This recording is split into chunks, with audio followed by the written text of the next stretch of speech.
Good evening. I'm Congressman Glenn Ivey. I want to welcome you to the town hall meeting tonight. I like to do these periodically to make sure there's a chance for you to hear from me directly. We try and do a lot of outreach through social media and through television and the radio and the like, but it's easier and better sometimes, I think, to have these kinds of direct communications. We have over 3,000 people on so far, so it's going to be hard to answer all of the calls right away, but we're going to work as much as we can to try and touch base with all of you. So what we're going to do tonight, I'm going to talk a little bit, do a brief introduction, and then we'll take some questions. Some have been pre-submitted. Mr. Harawa, my chief of staff, who you were just hearing a moment ago, will read some of those questions off, and I'll answer them, and we'll keep going through that. But you'll also have a chance to try and send some in live, and we'll have a chance to pick some of those out. Obviously, we won't be able to do all of them, but we'll do as many as we can. I want to thank you all for joining us tonight. Taking an hour out of your evenings to participate in this with us.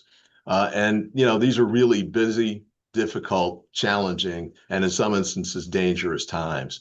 We're working hard to make sure we do everything we can to fight on behalf of the people here of Prince George's County, Montgomery County, Maryland, and the country. But the Trump administration has been doing, things that have been extraordinarily damaging to us locally and nationally and internationally as well. I'll focus more on the local piece tonight, but to the extent we have other questions that go beyond that, I'll try and get to those as well. Some of the big topics we want to try and cover tonight, Homeland Security and ICE. Obviously, some of the, you all have been seeing the videos just like we have, people being killed, people being manhandled, people being detained for no reason. There are awful things going on in Minnesota right now, but it's not just Minnesota. Some of those things are happening here in Maryland near us, and they're happening across the country because the Homeland Security Department is out of control. And we'll talk a little bit about that tonight and how we're going to try and rein that in. Also, I think with respect to Secretary Noem, the need to move on from her leadership. We've got to find a way to get her out of that position. I'll also talk a little bit tonight about government employees. The attack on federal government employees continues. There are some new things out today. Where the Trump administration is going to try and roll back protections for even more federal employees than they already have. We'll talk about that some tonight as well. And also, another major topic, healthcare. We had the big fight around the time of the government shutdown with respect to trying to force the Republicans to extend the ACA tax credits so that healthcare coverage could be affordable for people. Many people were receiving credits that allowed them to make the monthly payments so they could have healthcare coverage. The Republicans have refused to extend those credits, and we'll talk about some of the fight that's going on there and where that stands. But let me pause there. I don't want to do a speech so much as try and have some interaction. And so I'll pause for Mr. Harawa to start posing some of the questions that you've already sent in. Thanks so much, Congressman. Congressman, as you noted at the top there, over the last couple of weeks, communities across the country have been up in arms over the tragic killings of Mr. Keith Porter, Mr. Alex Preddy, and Miss Renee Good. Mr. Preddy and Miss Good were killed in the city of Minneapolis at the beginning of the year after a prolonged increase in ICE's presence throughout that city. The public outcry has led to calls for Secretary Noem to be impeached or fired. What's your take on what has happened in Minneapolis and across the country? And what have you and your colleagues in Congress done to tackle this issue? Well, it has been horrific for sure. One of the things that we did, House Democrats, we went out to Minnesota and went to Minneapolis a few weeks ago to have a field hearing out there. And it gave us, I think 30 of us went, and gave us a chance to see what's going on on the ground level there. Hear from people who've been caught up in some of the ICE arrests. They've been conducting roving patrols, casting a broad net, sweeping up people, primarily folks that they think are Latino, or there's a large Somalian population out there. They've been grabbing a lot of them as well. And the testimony about the misconduct, putting them in shackles, having them sleep on the floors, poor access to medical treatment and the like, is really heartbreaking. And, one of the things that we really are going to try and push back on. The other piece, obviously, the things that people have seen are the shootings of Renee Good and Mr. Preddy in particular. One of the things that I've been trying to do on that front as a former prosecutor is to try and push the Department of Justice and Homeland Security to share the evidence that they have collected in those cases with state and local prosecutors. In fact, we just did a letter. 57 other members of Congress signed on to that letter, trying to push the federal government, the Trump administration, to turn over that information. The Attorney General out there, a man named Keith Ellison, is a former member of the House of Representatives. He's a Democrat. He's also currently the Attorney General. He's the guy that led the prosecution of Derek Chauvin a few years ago. So we know he knows how to handle those cases and win convictions. So we're going to push hard to help him get the evidence he needs to try and move forward with that case. And then with respect to Secretary Noem, I think you mentioned as well, my view of her is that she needs to go. She's just been probably the worst Secretary of Homeland Security we've ever had. She's clearly in over her head. She doesn't know what she's doing, and she had no previous background in any of the departments or the agencies that the department manages, like FEMA, TSA, and the like, but especially ICE. And I think her leadership has been corrosive, frankly. Now, this quick example, when Mr. Preddy was killed, one of the first things she said was that he'd been brandishing a weapon and that he was a domestic terrorist. Other statements like that came from other Trump administration officials. But it's clear as soon as the tapes came out, the videotapes that were taken on the scene by civilian bystanders, that was absolutely false. Mr. Preddy didn't do anything to provoke these officers. In fact, he was just standing there. He had his camera in his hand trying to film what was going on. When a woman was shoved to the ground for apparently no reason at all, he tried to step over to help her. And that's when they took him down, sprayed him with pepper spray in his eyes, then shot him while he was down. He had a gun, but he never reached for it. He never pulled it out. And he was disarmed by another agent before he was shot. And the first officer shot him. He went down flat on the ground. Then another officer, agent, pulled out his weapon and fired him somewhere in the neighborhood of 5 to 6 times. It was clearly a homicide. It clearly needs to be fully investigated. I think it needs to go to a grand jury. My view is that that's one that should result in prosecution. They should take him before a judge and a jury, and hopefully they'll secure convictions. Because the best way to slow this down, the best way to get these other ICE agents on the street is to make sure they understand that they can be held accountable. Vice President J.D. Vance said they have absolute immunity. That's false. And we have to demonstrate that by getting convictions against these guys who are out there doing it, because they know that when they can end up being roommates with Derek Chauvin, that'll help them get their conduct in check. Thanks so much for that response, Congressman. And on that note of accountability, we obviously saw the government funding debate come to a head this past week as several government agencies shut down as Democrats demanded reforms to DHS.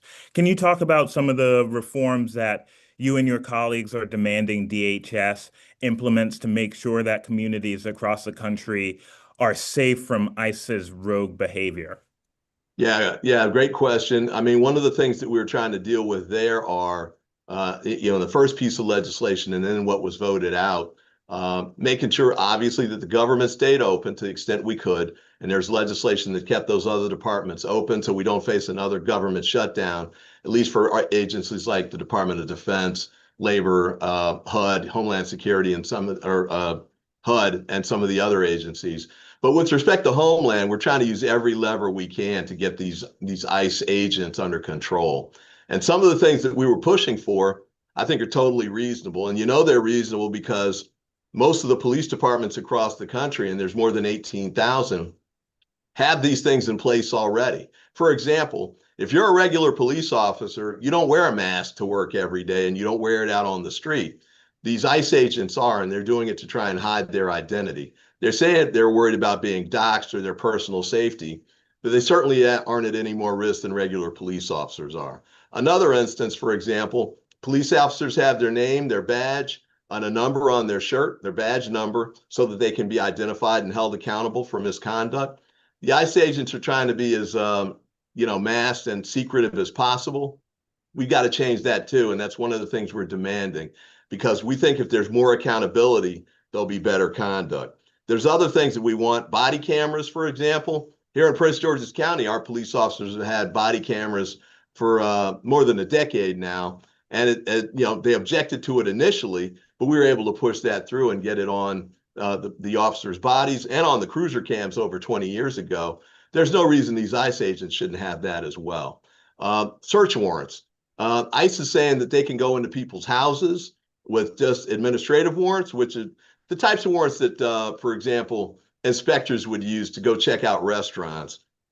Real police, the FBI, the local police, and the like, if they want to go into somebody's house and arrest them, they go get judicial warrants. And by judicial, I mean signed by a judge. And the judge signing it helps to rein in the law enforcement officers because they know that they have to be real specific. They have to have clear evidence of probable cause before they go in and try and make an arrest. But, the ICE agents, not only do they not have probable cause, they're just going on fishing expeditions. And in many instances, they're just racially profiling. So in an area like here, if somebody looks Latino and speaks Spanish, they think they have a reason to actually detain them, in some instances arrest them and take them into the ICE detention centers. That's not the way it's supposed to work here in the United States. The Fourth Amendment was aimed at preventing that kind of conduct. And I think we need to make sure we get more of those kind of protections in place and followed by the ICE agents. There's more of these, and I think a lot of them are similar kind of things that are being used by police stations, police departments across the country. But that's the kind of stuff that we know is reasonable because we've had it here in the United States, across the country. It's been working effectively, and we need to get that in place with respect to the ICE agents so we can rein them in and get them under control. Thanks so much, Congressman. In your last comment there, you mentioned potential ICE activity in this area. We've heard over the last couple of months as a congressional office concerns from a number of constituents, and a number of folks wrote in tonight ahead of this town hall about ICE's activity here in Maryland, both related to their enforcement activities here in the state and also their detention practices here in the state. Over the last week or so, there have been viral videos about the Baltimore detention facility and the horrible conditions that they are holding individuals in that facility in. Can you speak to what is being done to keep communities here in Maryland safe, both immigrant communities and also communities that care about their neighbors? Yeah, I mean, I think one of the things that we've been seeing a lot of is people pushing back against ICE, sort of like you're seeing in Minneapolis. That's happening here too. We've got people, for example, I was talking to one business owner. The ICE agents were trying to use her parking lot as a place where they would sort of prepare to go do these raids in a neighborhood. She kicked him off the parking lot. She said, "You can't set that up here. You guys need to move on." And there are other pieces, making sure that people who are out there have little cards. CASA of Maryland gives out cards. They're red and they have the listing of rights that people should know in case they're confronted by somebody from ICE. For example, you don't have to stay and talk with them unless they tell you for sure that you're being detained or you're under arrest. A lot of times they try and get people to sort of submit or consent to the pressure to from them making inquiries about them. But, you have the ability to walk away from those in many circumstances, and you can.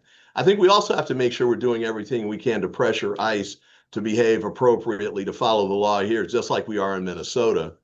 And that includes things like making sure they have judicial warrants, making sure they don't go into sacred places or, protected places like churches, for example, hospitals, schools.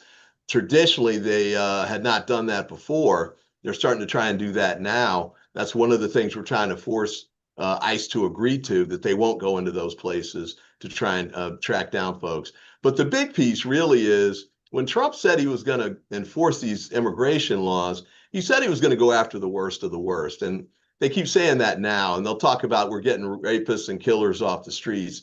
The problem is they're not focusing on getting them, because if you were able to go after those people in particular, you could get a search warrant or arrest warrant or both because you'd have probable cause to go get them.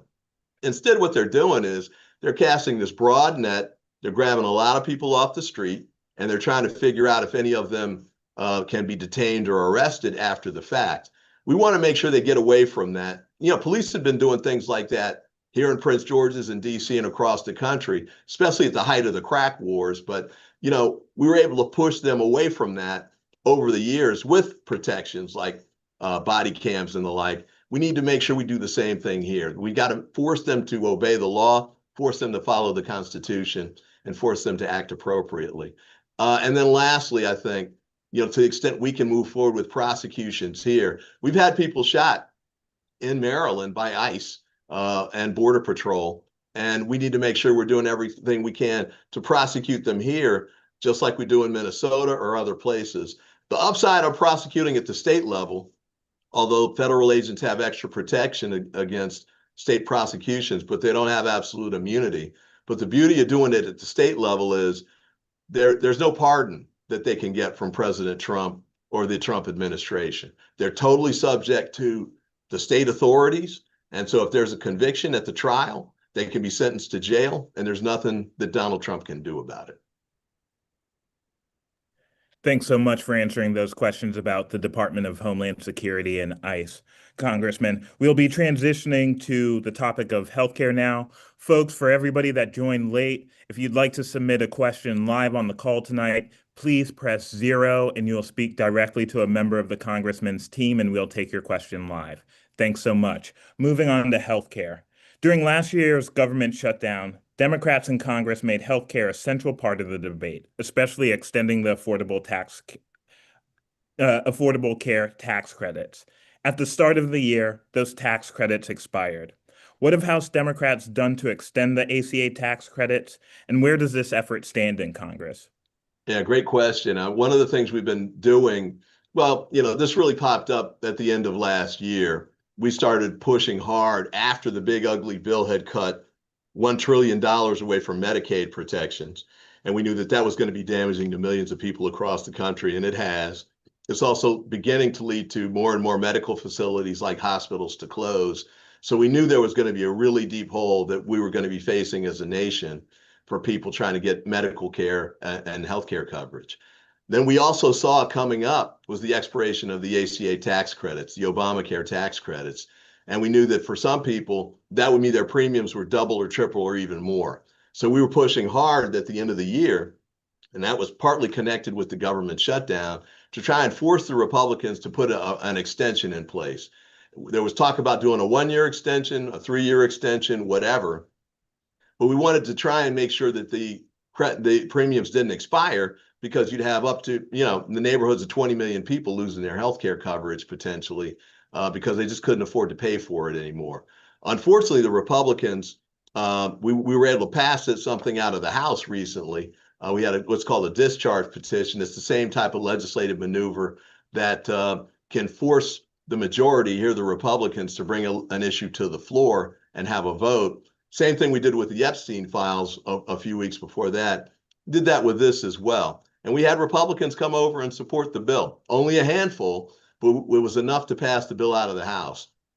Unfortunately, the bill went to the Senate, and they haven't been able to move anything over there. The Republicans are still blocking, I think, even reasonable proposals, a 1-year extension, for example, just so they've got things they keep saying they want to try and do to fix it.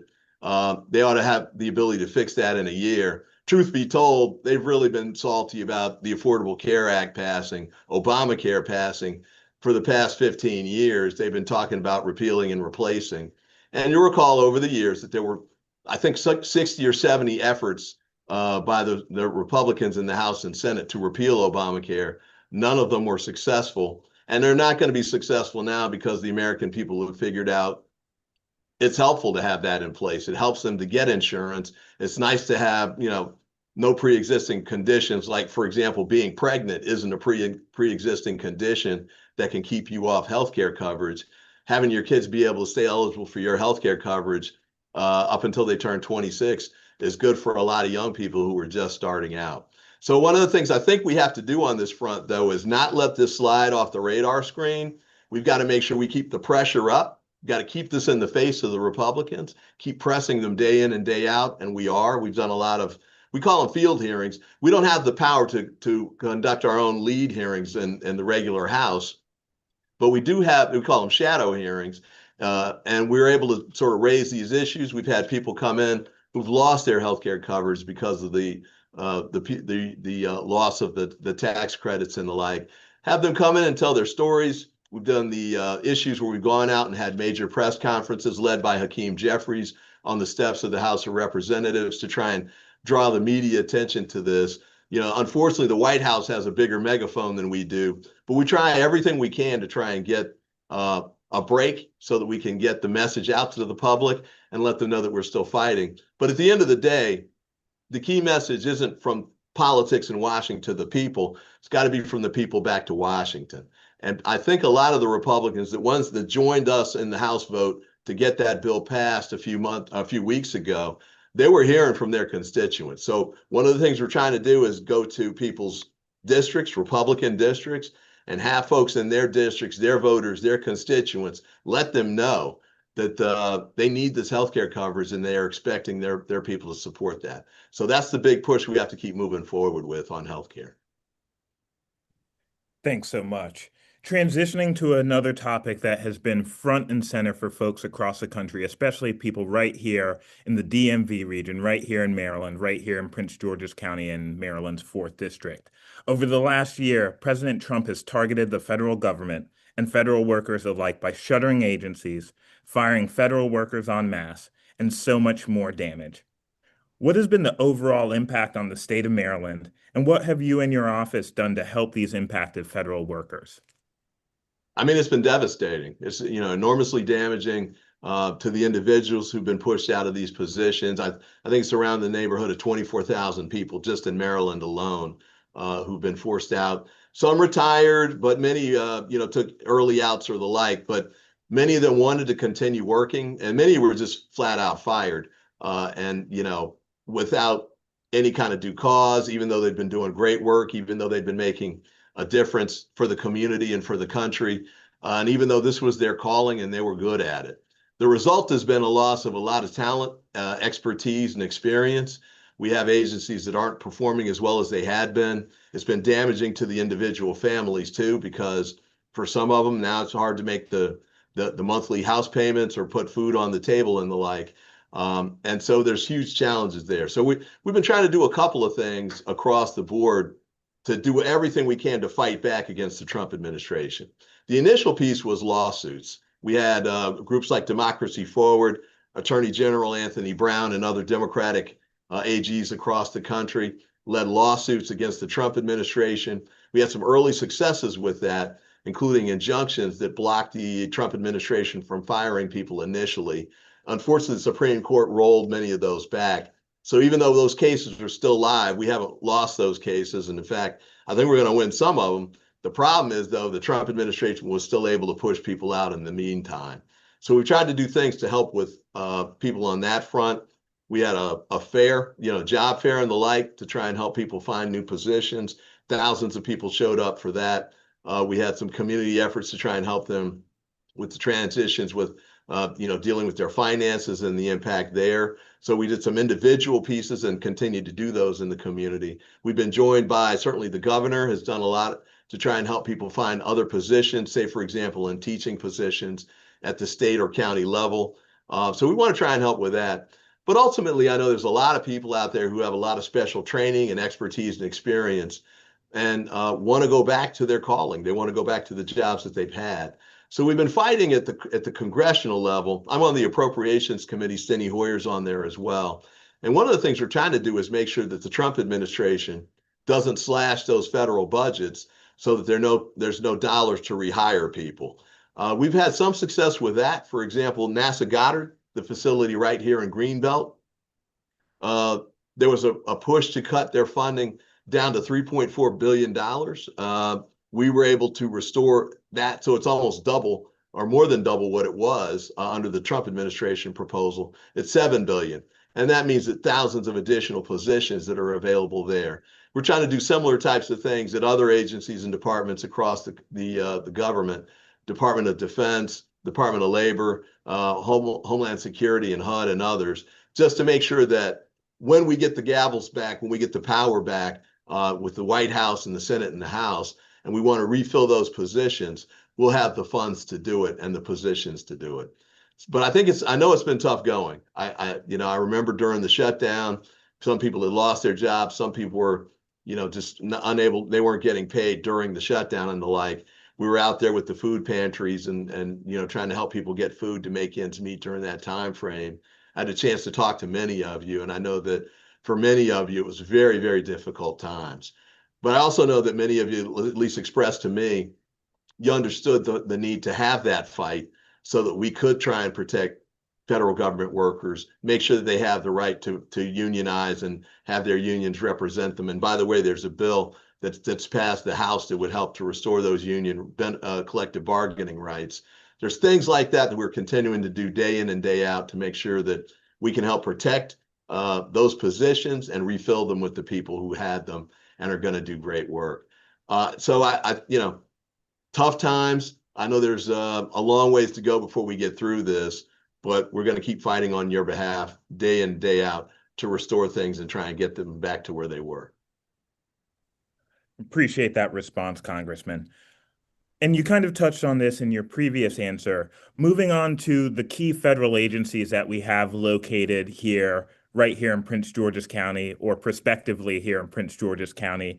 Can you give us an update on the status of Beltsville Agricultural Research Center? Yeah, it's another big fight. The Trump administration has announced that they're trying to move those employees. They're not going to fire them. They're trying to, or they may release some of them, but they're primarily talking about trying to force them to move to other parts of the country, which I think for many people is effectively the same thing as a termination. And we're worried about them possibly trying to just shut the Agriculture Research Center down entirely. We've got some protections in place. Congressman Hoyer 40 years ago passed a law that said that they can't sell off the land that is the Agriculture Research Center unless Congress signs off on it. So that makes it harder for them to do that. We've also had some success so far in fighting back on the efforts for them to move forward with having people relocated. The argument they made is that it's cheaper for people to live in some of these other places. We've been able to demonstrate that that's not necessarily true. In fact, Prince George's County is a more affordable place to live than some of the other places that they were talking about. And also, if you shut the center down, there's a lot of research that's been taking place there that can't be replicated in other jurisdictions. You'd have to start over from scratch. And that's because the particular conditions here, like the soil, for example, they can't just pick it all up and move it to Kansas or wherever. They have to start over from scratch. We've got decades of research that's been going on at the Agriculture Research Center, and it's viewed as one of the best, not only in the country, but in the world. So I think we're fighting hard to make sure we preserve that and protect it to the extent possible. Had some success with that so far, but we're not out of the woods yet. It's more of a fight to come.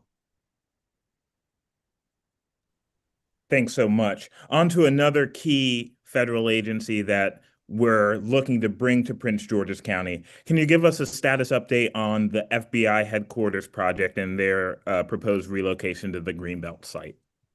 Yeah, that's been a real slog. As many of you know, Steny Hoyer and others started pushing to get the FBI headquarters to move here 15 years ago. It's been a long time coming. And we were able to win the selection process through the GSA. Now, you might recall in the first Trump administration, they tried to block the move, and he wanted to do that because he owned that hotel across the street, the Trump Hotel, and he was worried that if the FBI headquarters moved, that would be torn down and be replaced with another hotel that would compete against him. He's not worried about that anymore because he sold that hotel now, so he doesn't have that space. But we still have the challenge of them wanting to not move the FBI headquarters out of Washington, D.C. In fact, they've talked about moving it to the Ronald Reagan building where USAID used to be located. We're trying to block that, and I think we've got very strong arguments for that. For example, the idea about moving the FBI headquarters was to try and put it in a safe campus because it's a national security and public safety piece. We want to make sure it's protected from terrorist attacks or those sorts of things. So they wanted to try and put it on a campus like if you've seen the CIA campus out in McLean, it's a large piece of land. It's surrounded by fencing and the like. It's got barriers and protections at the gate. And NASA Goddard has a similar kind of campus as well. We think you need that for the FBI headquarters too in this day and age of terrorist attacks and the like. We don't want another Oklahoma City in our backyard. But the site that they're talking about moving it to, the Reagan building, you can't do that. It's at a street corner in the middle of downtown. I think it's 14th and 14th Street and Pennsylvania Avenue. So you can't shut all of that down. And so all you're left with pretty much are very large plant pots that they're trying to use as protection against car bombs or the like. Well, that's obviously insufficient. So I think we've got a very strong argument for the reasons they were trying to move it to an area like Greenbelt to start with.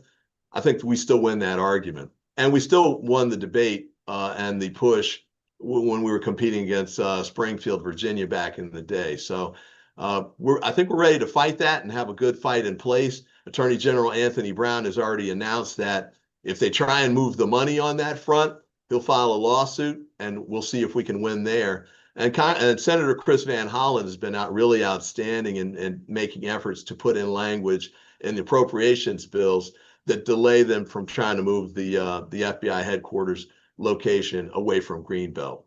So I think we've got a lot of good ways to fight back. I think we just need to make sure we get through the next 3 years, just like we did with the first term. Once we got through that, we were able to get it back on track.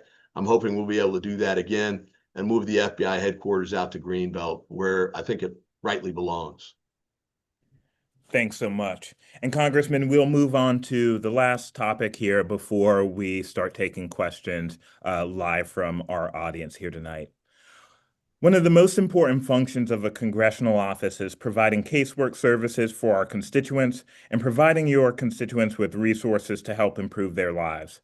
As far as casework goes, what has your office been able to accomplish over the last year? Yeah, great question. I mean, by casework, what we mean is people call in, they need help getting through the red tape to get their Social Security benefits or their VA benefits, or, in one instance, a gentleman had a tax return that was supposed to come. He'd been trying to get it for 2 or 3 years and wasn't able to get it. You can contact your congressional office and we can help you fight through that. And we've had some success with that. We've had about $15 million returned to residents in this congressional district, for Social Security benefits that hadn't been paid or VA benefits and the like, just by helping them navigate that process and work through it. Sometimes you get more attention, you get faster attention if there's a congressional office helping to push your case to the top of the pile. That's one of the things we try and do. Some of them take more time than others, and I can't say we're 100% successful, but we certainly work hard at getting it done, and we have a whole team here that does it. Just in 2026 alone so far, we're only about 5 or 6 weeks in, we've already had $1.2 million returned directly to Maryland families. So we're going to keep fighting on that front and trying to help out there. There are other things we try and do to serve the public and make sure that we provide any kind of assistance we can. Sometimes it's connecting folks who are, in need of assistance. If we can't get it for them at the federal level, we try and help them find the right people at the county or state level who can do that. I often say that you've got an Ivey at the federal, state, and local level. So one of us can help you out somewhere, no matter where your problem is located, at whatever level of the government. And that's what we try and do. So we're here to help, and we try and work hard to get that done, and we'll continue to do that. Another key piece of congressional work is securing community project funding for important projects across your district. Can you talk to us about some of the funding that you've been able to secure for your constituents? Yeah, we've had some success here. I mean, we've done several projects together with the state's attorney's office here in Prince George's County and the local police aimed at crime prevention and reduction. When I was state's attorney, I was a big proponent of not just enforcement, but having intervention and prevention programs in place because you don't want to wait until the criminal act is committed. You don't want to wait until somebody's been shot and they fall to the ground. Is there a way we can get in ahead of that with an intervention effort? You find kids that are in trouble. How can we help to get them out of that? Member of a gang or something. Prevention, same type of efforts. We want to try and do that as well. And so we've been able to provide $1 million in one of the grants for that, a violence prevention program to the Prince George's County Schools. So that was $1.03 million. And we've been working with the University of Maryland, which has a program that's headed up by a guy who came out of the Obama administration, working on these kind of crime and violence reduction programs. We're working with them as well, and we've gotten somewhere in the neighborhood of $1 million for that effort as well. So we've combined all those things to try and make a difference in the community as well. We've got additional funding out to BARC to help the Agriculture Research Center, $6 million. University of Maryland, $1 million to their artificial intelligence center. And, helping to develop that's a big important piece. University of Maryland has become one of the top 10 public institutions in the country now. And one of the things that they're really on the cutting edge of is artificial intelligence. Quantum computing is another one. A lot of the high tech things that are going on and are coming out of the University of Maryland. And it's also been a huge benefit to our economy. So out of the University of Maryland, you had a company come out that's called IonQ. It's based in College Park. It's maybe one of the best quantum computing research companies in the world. And they just announced a $1.8 billion deal where they're bringing another company here to Prince George's County. So it's been a tremendous impact for us from an economic standpoint, and helps to support the NASA piece. A lot of research going on there with respect to satellites and the like. We've got a NOAA installation up in that area as well. Agriculture Research Center, which we've talked about. And not too far away, we've got the FDA. We've got NSA, which does outstanding work with cybersecurity, as does the University of Maryland. And Johns Hopkins has something called APL, which does applied physics work, and they work closely and in conjunction with NASA. So we've got our own little research triangle going on in that part of the county, and just with a little bit of a bleed into our neighbors. And this is the type of funding that we think can help to build that and grow that, and help us build on the economy we already have, and also help us build more private commercial activity, so we're not totally reliant on the federal government for our economy moving forward. Thank you so much for all of these updates here, Congressman. We really appreciate being able to go through all of the various items that we're working on in Congress for Maryland's 4th District with everybody on the call tonight.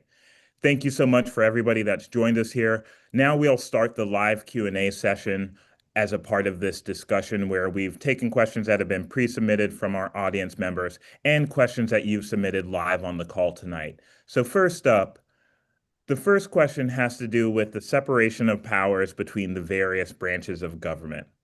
When will Congress reassert its constitutional authority, work to restore jobs lost due to executive overreach, and address the ongoing federal actions affecting the state of Maryland?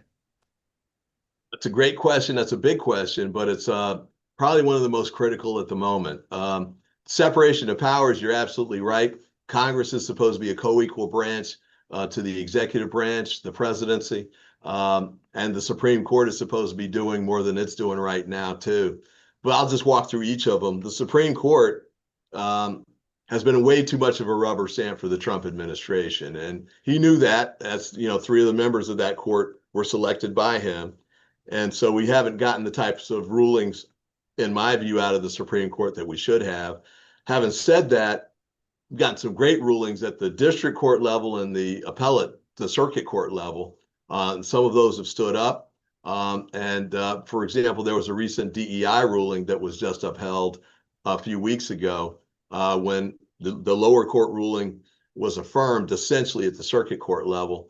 So we can keep fighting with that. But the bigger ones are, the Supreme Court, they gave him immunity, for example. They gave him other types of rulings that I think have empowered him with respect to his control over the federal government. So it's really going to be up to Congress to fight back on this. And as you know, the problem we're having there is the Republicans control the House and the Senate, and most of them have been afraid to cross Donald Trump, just to be candid about it. They'll talk bad about him in private, but when the light is on and the votes are cast, they're generally doing what he wants. We House Democrats have been able to turn the tide with that to some extent, because he's losing his popularity so rapidly based on the crazy things that he's doing.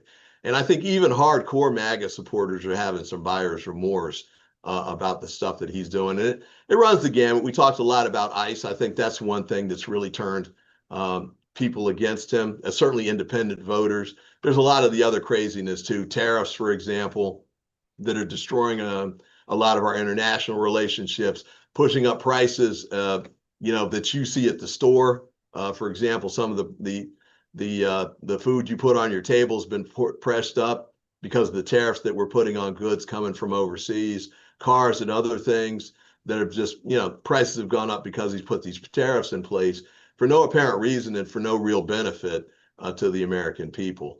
But I think it's critical for us to make sure that we keep explaining to the American people that the things he's doing that are hurting you, that are making life less affordable for you, you need to turn that around by electing Democrats and restoring some sort of checks and balances in the Congress with respect to him. We still have the power of the purse. Sometimes we exercise it. As I mentioned a minute ago, we were able to convince the Republicans to double that NASA Goddard budget from $3.4 billion to $7 billion. So it still happens some, but not nearly as much as it should. And the Republicans will not take him on any kind of big issues. For example, we were just talking about wearing masks, and body cameras. They've been reluctant to take him on, or the Department of Homeland Security, about that stuff too. So we'll keep pushing on that front. But at the end of the day, it really comes down to the math of us having enough votes to win the majority. We know the Republicans are concerned about that. That's why he picked up the phone, Trump, and started calling places like Texas and said, hey, I need you to gerrymander 5 more seats for Republicans. And I think they figured that they were going to be able to, beat back a loss of the seats that I anticipate Democrats are going to pick up against them in the November elections. But, the Democrats have had some success on that too, in California and other places. So that could end up being a wash.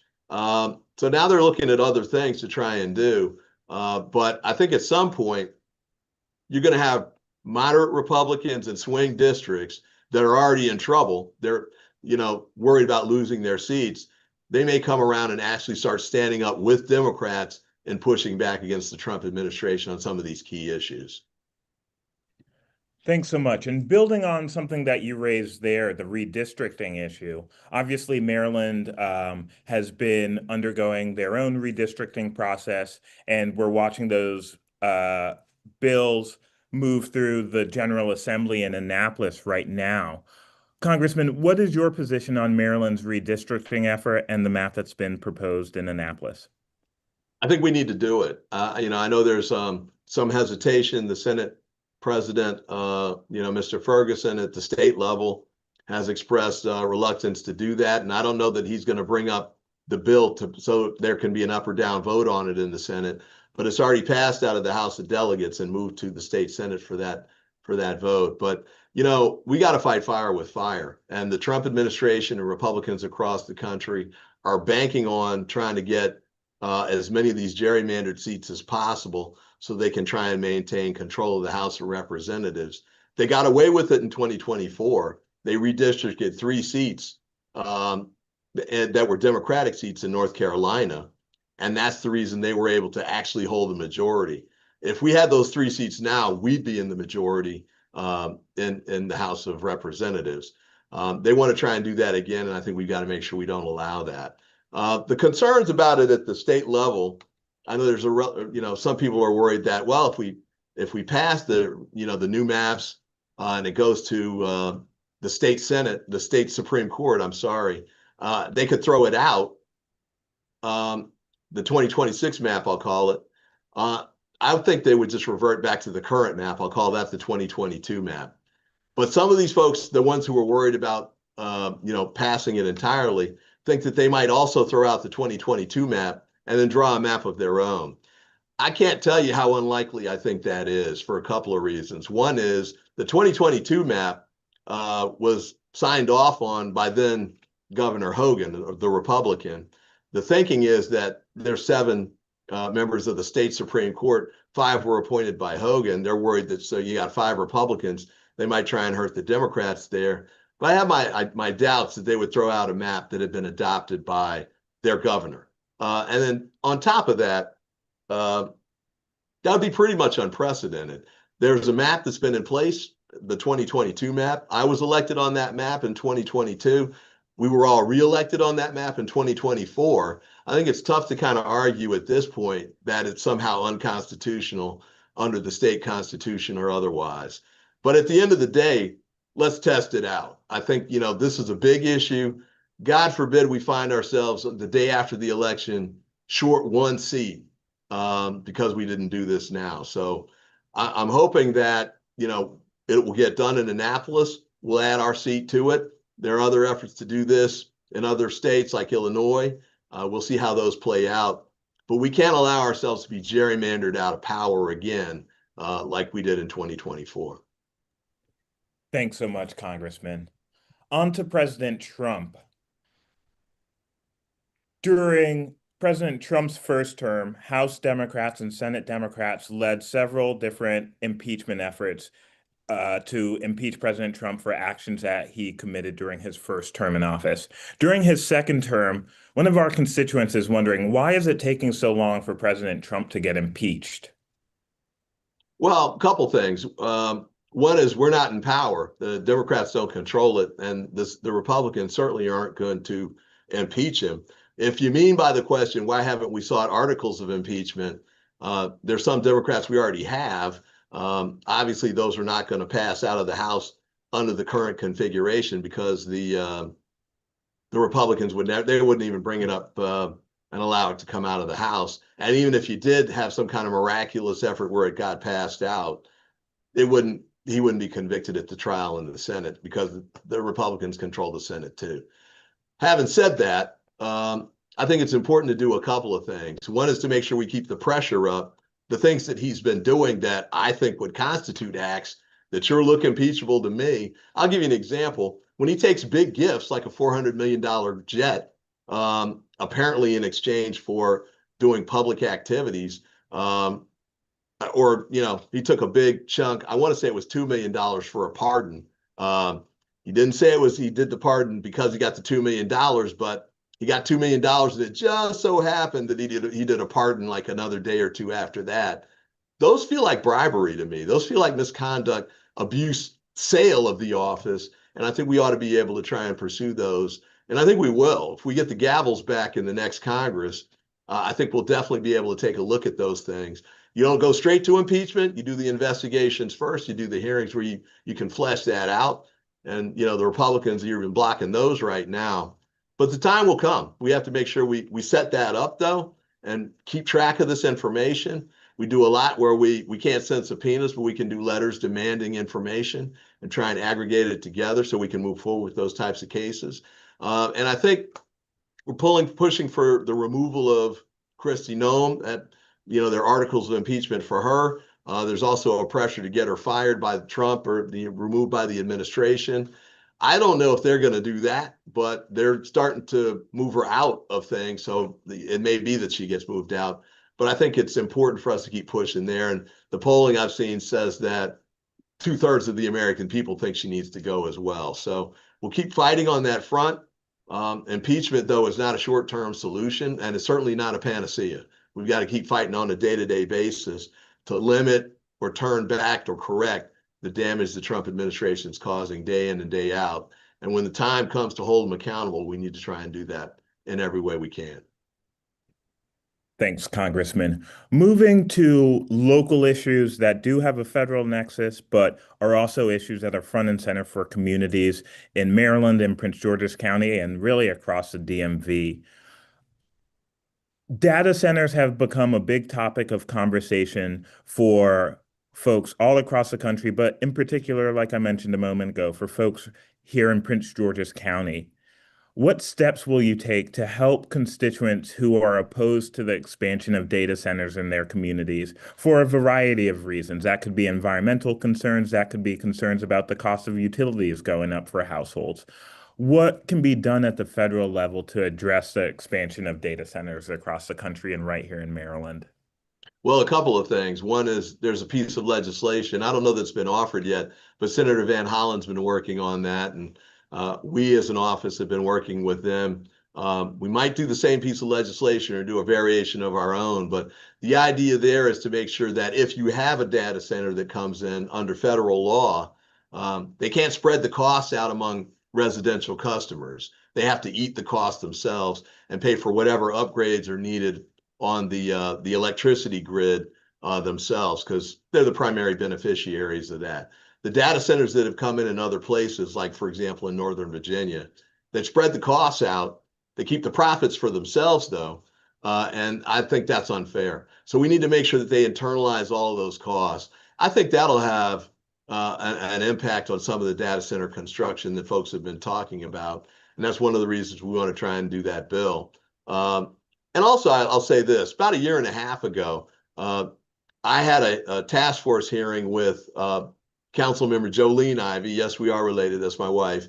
And we did a hearing that day where people came in and talked about their concerns about data centers. You had people that came in, some supported it because they wanted the tax revenue, and it does generate a lot of tax revenue. But others were worried about the impact on residential electricity costs, the impact on water costs, impacts on possible pollution and other factors, the siting, where are they going to put these? Because they are huge, gigantic buildings that can eat up a lot of land. And if you go look at what they've got in Loudoun County, these things are in some instances the size of 3 or 4 or 5 football fields, and they're not very attractive. So from an economic development standpoint, you can't imagine a lot of businesses wanting to build something up around that because they think it's a good anchor for business activity. So I think there's a lot of those issues there as well. The county council, I think, has taken steps to pull back zoning, protections that had been given to some of the people who were trying to build data centers here in Prince George's County. And I think it'll make it harder for them to build them there too. But ultimately, because electricity is a federal and state matter, we have to work together on both levels of government to make sure that there are protections that are in place, whether it's zoning at the local level, whether it's grid regulation or management at the federal level, or rate setting at the state level. We need to make sure we're doing all of those things and they're working hand in hand, so that we have control over what happens. We have control over what gets built. We may find ourselves in a place where, we don't want them at all, or we might find ourselves in a place where we're okay with them if they come in a certain way, and we want to get that extra tax revenue. It can be, in some instances, millions of dollars every year. So we'll have to see how it plays out. But I think the key is to make sure that none of this gets rushed through, that the people have a voice, they know what's coming, they have a chance to be heard, and let their feelings and positions be known. That point is a great segue to our final question for the night here. Prince George's County has lost Landover Mall, the Six Flags theme park that had been a longtime staple of Prince George's County and a family favorite. And finally, the Commanders are leaving Northwest Stadium. All of these parcels of land are major economic development opportunities for Prince George's County. Can these parcels be used to bring in additional revenue to the county? Yeah, but you got to do it the right way. And I think we need to be sure that we're working in a way that encourages businesses to come. We got to remember we're in competition with other jurisdictions like Virginia that in some instances have lower tax rates than we do. But we're still attractive for a variety of reasons. And I think we need to make sure that we're working to spur the development on, identify potential businesses who might want to come, and have them come and do it in the right way. So let's talk Northwest Stadium for a moment. And I got to make sure I don't run over my time because it's an important issue for us. We certainly don't want FedEx Field, Northwest Stadium to, 20 years from now looking like RFK looks at the moment, and has been for the past 25 years. So I think redevelopment is key. The Harris team has made it pretty clear that they're willing and able to redevelop that land. We want to try and make sure we bring support and opportunities so that that's done in a good way. And I just had a meeting today, for example, with a group that wants to build a medical facility. I think that'd be a good site for it, and especially not too far from the hospital we've got. So we've got a lot of possibilities. You got the Sphere coming, a multi-billion-dollar effort down there by MGM National Harbor. We've got some other opportunities to build out in that Research Triangle area I talked about, including that $1.8 billion deal.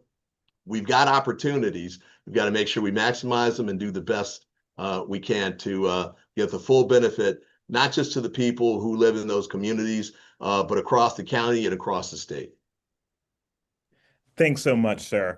And for all of our participants here tonight, if we weren't able to get to your question live on the call tonight, our office will be in touch to follow up on any questions that you asked that are relevant to the discussion that we had here tonight. Congressman, over to you for closing thoughts. Well, I want to thank you all for participating tonight and, listening in. As you just heard, we're going to try and answer as many of the questions as we can. It's going to take a while because we're getting hundreds of them, as we speak. I think we have, is it 14,000 plus on the call right now? So we got a lot of people participating. And I appreciate the fact not only that you're participating tonight, but that you supported me and gave me a chance to represent you. And I promise to fight hard on your behalf each and every day on Capitol Hill. I'll try and make a difference day in and day out here in the county and in the state because I love Prince George's County. I love living here, and I deeply appreciate the chance to represent you. It's the opportunity of a lifetime for me. It's a calling for me, and I make every commitment to do everything I can for you each and every day. So thanks for being with us tonight, and we'll keep working hard. Let's work together. Thanks so much, and God bless.